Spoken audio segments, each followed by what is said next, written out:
मधुरं मधुराक्षरम् आरुह्य कविता श्लोकं वन्दे वाल्मीकि कोकिलं मनोजवं मारुततुल्यवेगं जितेन्द्रियं बुद्धिमतां वरिष्ठं वारात्मजं वानरयूथमुख्यं శ్రీరామభూతం శిరసా నమామి.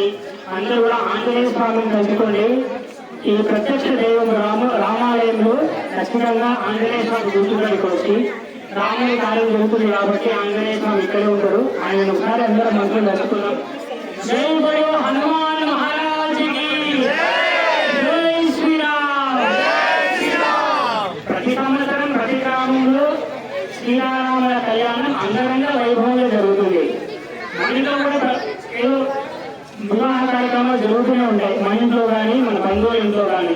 కానీ రాముని సీతారాముల కళ్యాణం గల విశిష్టత ఏమిటి?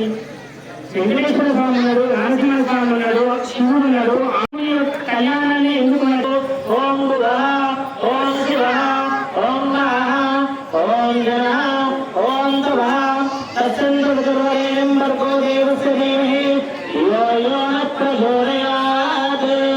గోవింద గోవింద శ్రీ విష్ణురాధే శ్రీ విష్ణుపదార్థే శ్రీ శ్వేతవరాహకల్పే త్రైవస్పదమంతరే కలియుగే ప్రసాదారే శాంభోద్భేదే హరవశే రామక్షేత్రే న్యాయోచితవర్షే నవమ్యాం పుష్యమీ నక్షత్రయుక్తానాం శుభవాసరే శుభనక్షత్రే శుభయోగే శుభకరణ ఏవం విశేష విశిష్టాయాం శుభరితో శ్రీమాన్ గోత్రోత్సవస్య కేరళీ గోత్రోత్సవస్య వెంకటయ్య భాగ్యలక్ష్మీనాన్యాం కమలమానవదేశాం అక్షయానాన్యాం చంద్రకళానాన్యామి ప్రతిపదాం ప్రోక్షాలయామి.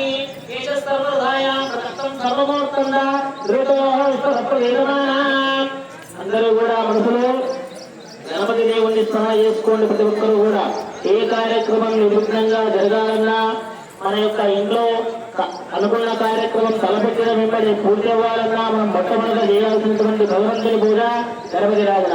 ఓం గణానాహం గణపతి నమామి సగుణ వీణాముదనస్రవత్సల జ్యేష్ఠరాజం బ్రహ్మణాం బ్రహ్మణస్పద. మొదలు పెట్టుకోండి. జ్యేష్ఠరాజం బ్రహ్మణాం బ్రహ్మ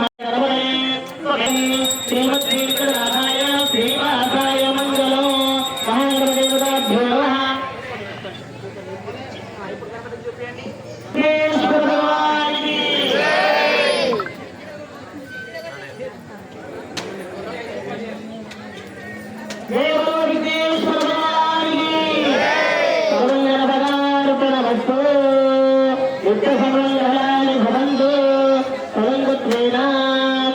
అక్షంతో చేర్చబెట్టుకోండి. మీరంతా కూడా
క్షమాగరం మురాగరం యశస్కరం